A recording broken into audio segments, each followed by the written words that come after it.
नमस्कार, स्वागत है आपका जी बिजनेस में। मैं हूं दीपक डोभाल और आप देख रहे हैं आपकी खबर आपका फायदा। देश में कैशलेस ट्रांजैक्शन का ट्रेंड लगातार बढ़ता जा रहा है। ज्यादातर लेन देन मोबाइल ऐप्स के जरिए ऑनलाइन हो रहे हैं।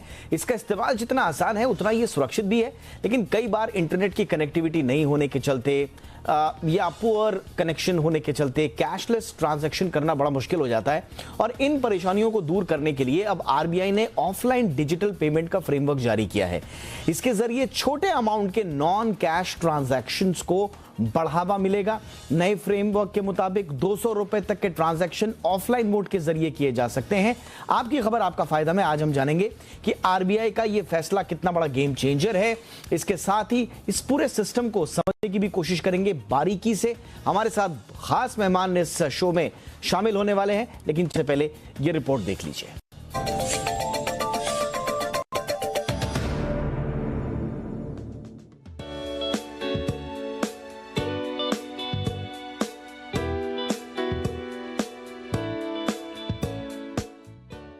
डिजिटाइजेशन के दौर में ऑनलाइन पेमेंट्स की अहमियत दिनों दिन बढ़ती जा रही है। अगर आपके पास मोबाइल ना हो ऑनलाइन पेमेंट के लिए, अगर आपके फोन में इंटरनेट ना हो, तो आप कई बार लाचार महसूस करने लगते हैं। कोई भी सामान खरीदना हो, आप तुरंत अपना मोबाइल निकालते हैं और चंद सेकंड में यूपीआई के जरिए पेमेंट कर देते हैं। न कैश निकालने का झंझट और न ही छुट्टे पैसे की टेंशन। या कई बार आप किसी रिमोट एरिया में चले जाते हैं तो वहां पर इंटरनेट नहीं होने की वजह से आप ट्रांजैक्शन नहीं कर पाते। लेकिन अब ऐसा नहीं होगा, क्योंकि अब आप ऑफलाइन ट्रांजैक्शन भी कर सकते हैं। रिजर्व बैंक ऑफ इंडिया ने ऑफलाइन डिजिटल पेमेंट का फ्रेमवर्क जारी किया है, यानी बिना इंटरनेट कनेक्टिविटी के भी 200 रुपए तक के ट्रांजैक्शन ऑफलाइन मोड के जरिए किए जा सकेंगे। वॉलेट में ऑफलाइन मोड में पैसे रखने की लिमिट भी 2000 रुपए तय की गई है। डिजिटल ट्रांजैक्शन होते ही इसका मैसेज भी लेन देन करने वालों को मिल जाएगा। वहीं ट्रांजैक्शन से जुड़ी कोई भी शिकायत अगर होती है तो आप रिजर्व बैंक के इंटीग्रेटेड ओम्बुड्समैन से कर सकेंगे।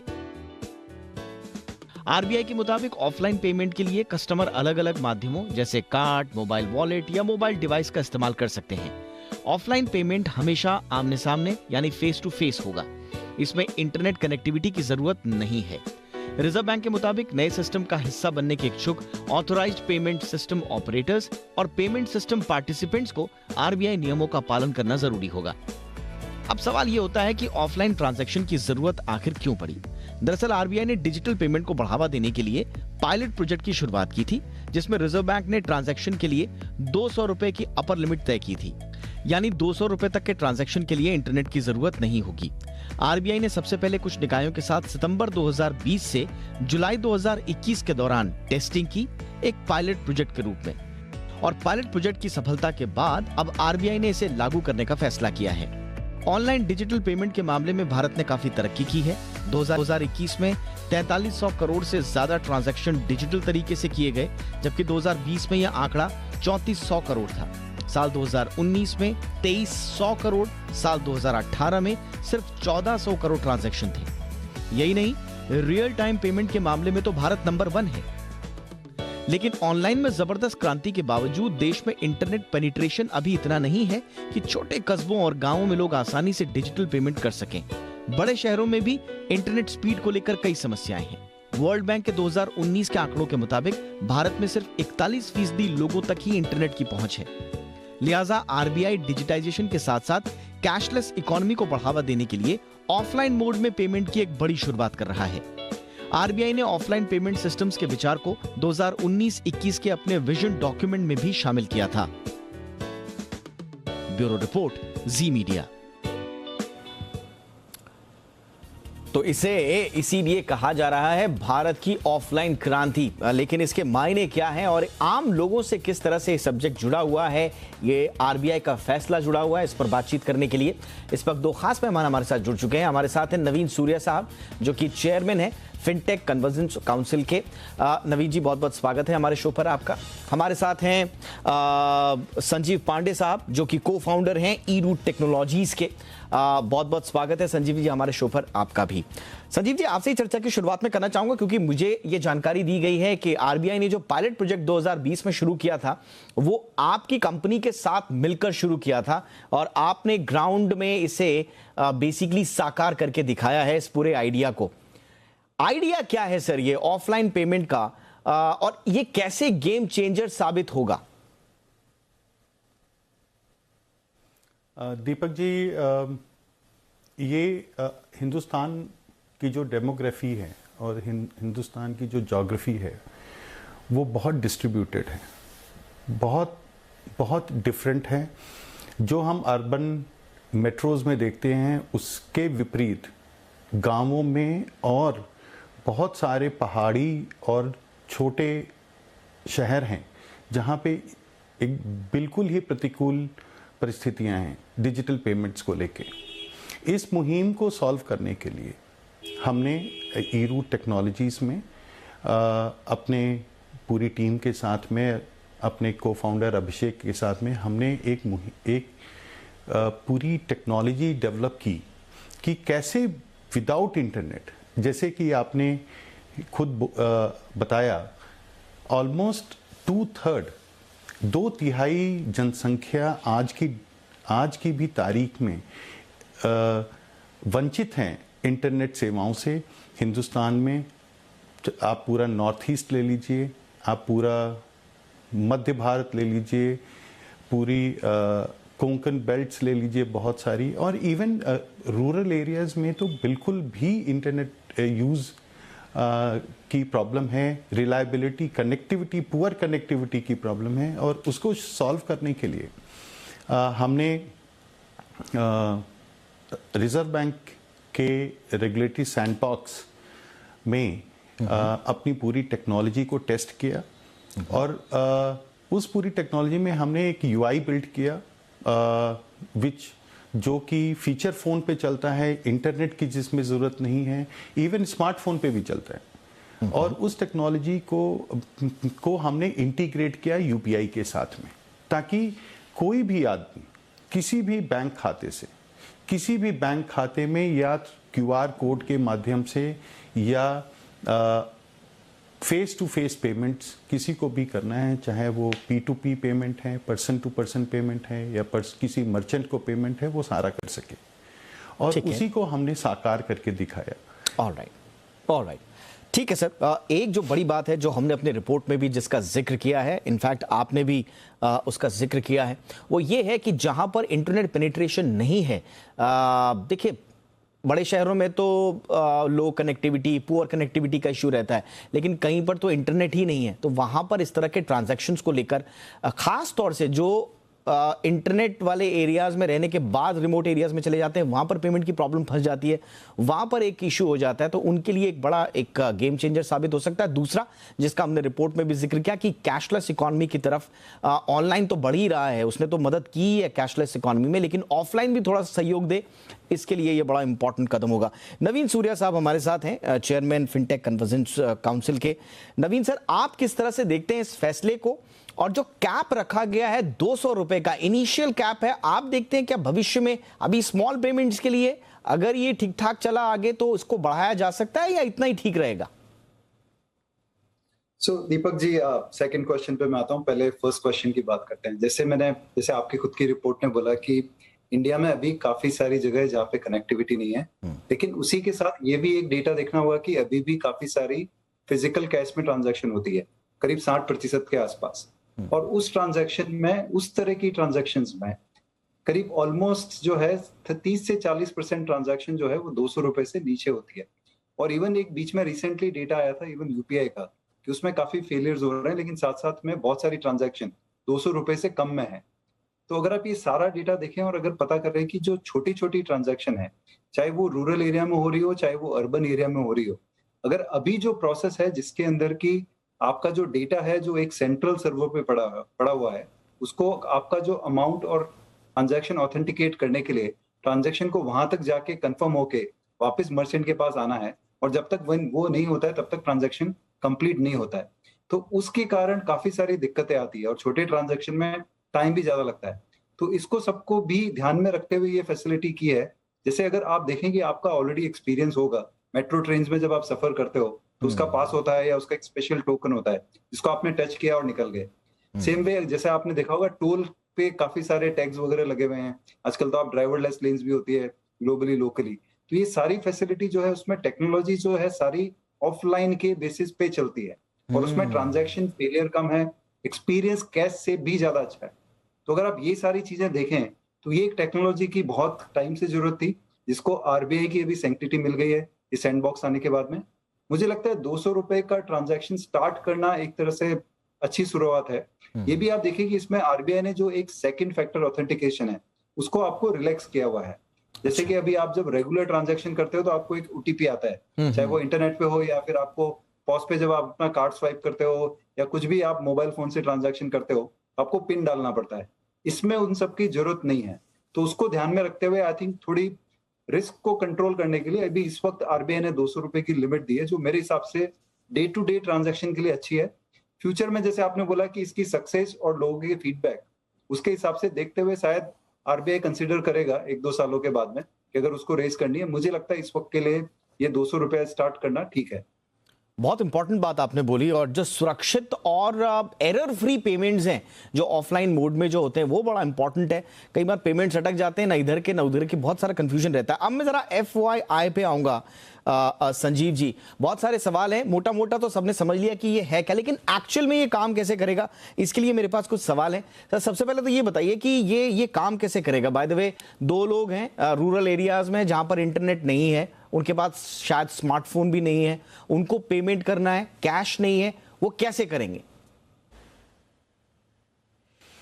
हमारी कंपनी ने जो रेगुलेटरी सैंडबॉक्स में टेस्टिंग की है, हमने एक फीचर फोन पे हमने स्मार्ट कार्ड सिम ओवरले जो कि सिम के ऊपर में पेस्ट करते हैं, उसके थ्रू हमने मोबाइल डिवाइस के अंदर एप्लीकेशन जो सिम टूल किट एप्लीकेशन है उसको डेवलप किया है। और वो जो सिम टूल किट एप्लीकेशन है उसके माध्यम से, वो बहुत ही स्टेबल एप्लीकेशन है, उसके माध्यम से किसी भी तरीके के मोबाइल ऐप ट्रांजैक्शंस किए जाते हैं। बहुत ही इजी टू यूज़ है क्योंकि वो मेन्यू बेस्ड यूज़ है। अगर आपको याद होगा नोकिया के टाइम पे एसटीके ऐप्स होते थे, जैसे स्नेक एंड लैडर गेम्स होते थे, तो सारे एसटीके ऐप्स होते थे। उस चीज को हमने डेवलप किया है इनोवेटिव तरीके से। अच्छा, संजीव जी माफ कीजिएगा, मैं आपको टोकता भी रहूंगा बीच बीच में, क्योंकि बहुत सारे सवाल मुझे आपसे पूछने भी हैं। क्या इसके लिए कोई ऐप पहले डाउनलोड करना पड़ेगा ऑनलाइन माध्यम से? नहीं, इसके लिए दीपक जी, इसके लिए ऐप डाउनलोड नहीं करना पड़ता है। ठीक है, हमने इसका पूरा डिस्ट्रीब्यूशन मैकेनिज्म बनाया है। ओके। आज के दिन में हर आदमी के पास बैंक खाता है। 80 to 90% पॉपुलेशन, जनसंख्या के पास में बैंक खाता है।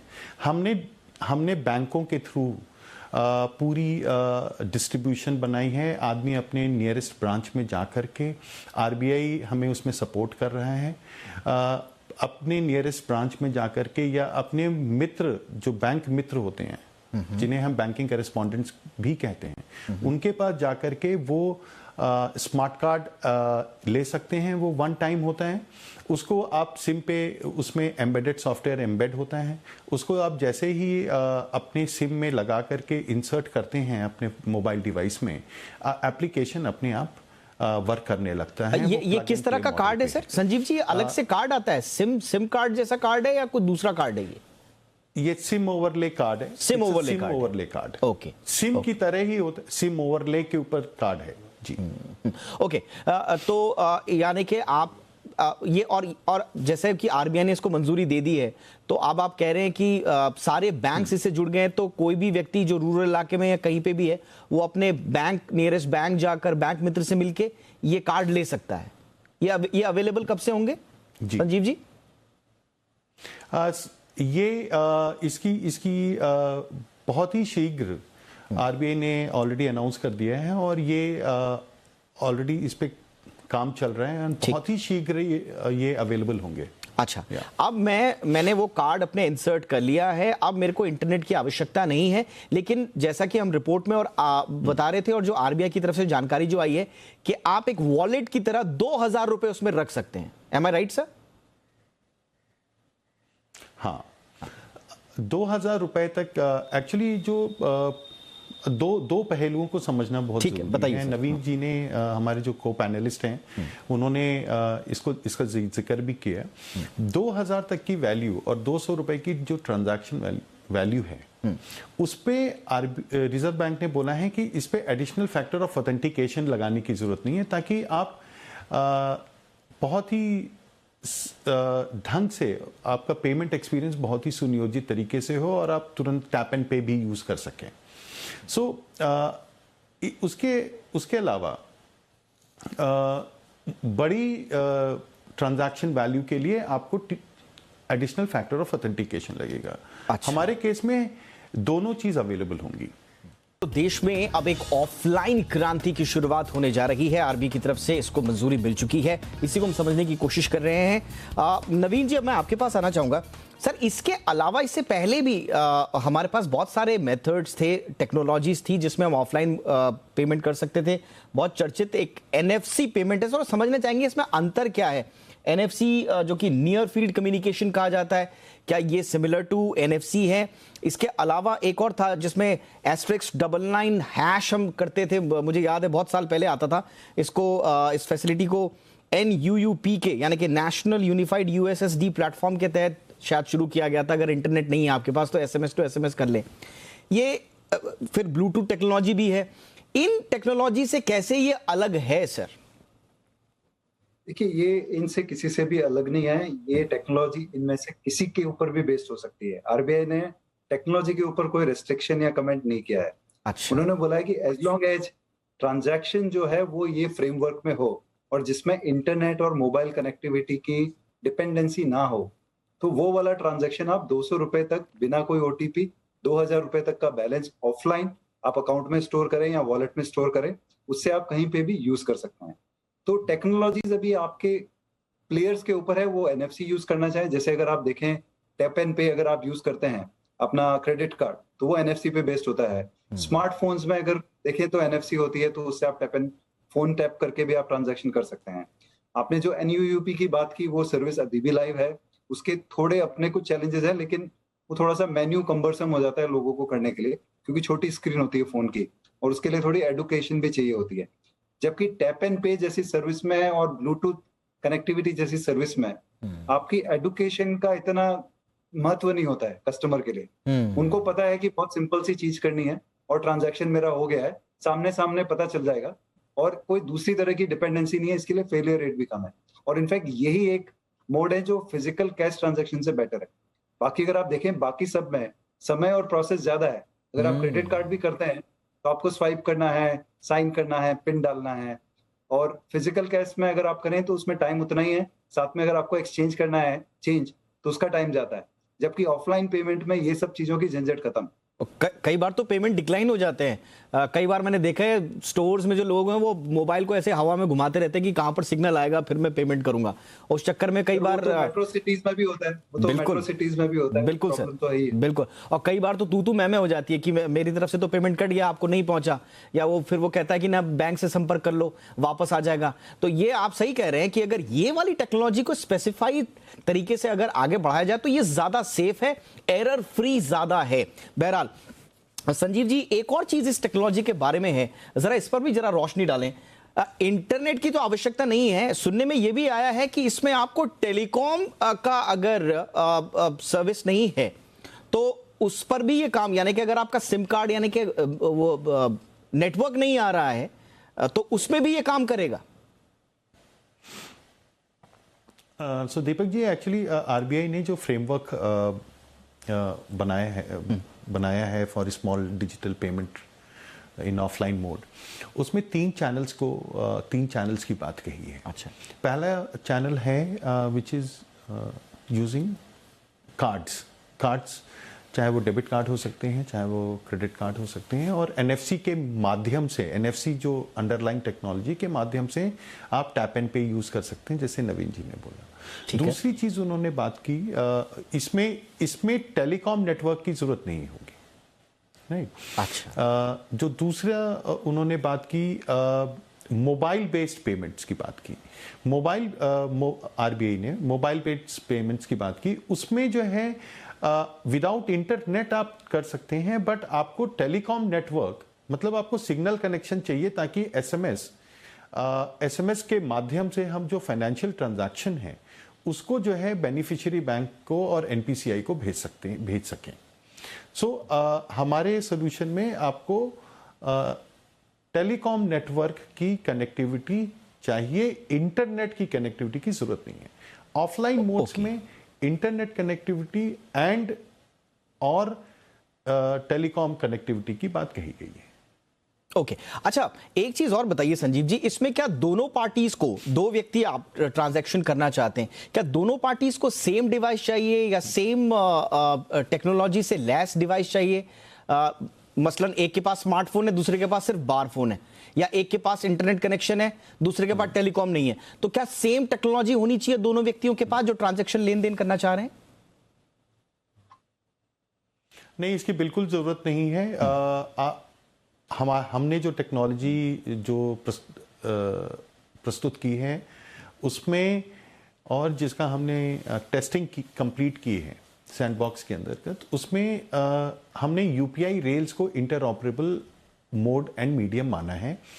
इस केस में आपके पास स्मार्टफोन भी हो सकता है विदाउट इंटरनेट कनेक्टेड, आपके पास फीचर फोन भी हो सकता है विदाउट इंटरनेट कनेक्टिविटी, और आप उसके माध्यम से आप चाहे आपका कोई भी बैंक हो, आप वहाँ से उससे पैसे ला सकते हैं, और आप किसी को भी पेमेंट कर सकते हैं। किसी भी, जैसे कोई चाय वाला है, उसने क्यूआर कोड लगा रखा है, तो आप उसके क्यूआर कोड को, स्मार्टफोन जब ऑनलाइन होता है तो हम क्या करते हैं, हम उसको स्कैन करते हैं। यहाँ पे स्कैन ना करने के बजाय हमें उसका मोबाइल नंबर डालना है, और मोबाइल नंबर डालते ही उस विक्रेता को पेमेंट चला जाता है। इसको और सरल बना दिया गया है, इजी बना दिया गया है। किसी भी माध्यम से, किसी भी माध्यम में पैसा भेजा जा सकता है। ये बहुत ही सेफ, सिक्योर्ड और बहुत ही इजी है। अच्छा, और एक चीज और संजीव जी, क्या इस सर्विस को इनेबल करने के लिए, स्टार्ट करने के लिए, क्या किसी तरह की परमिशन या प्रायर अप्रूवल की आवश्यकता होगी बैंक से? नहीं, इसमें जैसे हम स्मार्टफोन में दीपक जी करते हैं, स्मार्टफोन में हम कोई भी ऐप पे जाते हैं तो हम यूपीआई रजिस्ट्रेशन करते हैं, अपने डेबिट कार्ड को लिंक करते हैं। पैसा लोड करने के लिए आपको वो करना आपको यूज करना पड़ेगा। ठीक है। अपने यूपीआई को रजिस्टर करना पड़ेगा ताकि आप वहां से पैसा लोड कर सकें। पैसा भेजने के लिए जो भी मोबाइल एप्स हैं या जो भी वॉलेट्स हैं, उनके जो रिजर्व बैंक ऑफ इंडिया के नॉर्म्स हैं, उसके आधारित आपको हर एक यूजर को उसके हिसाब से अपने आप को रजिस्ट्रेशन या पंजीकरण कराना होगा। ठीक है सर।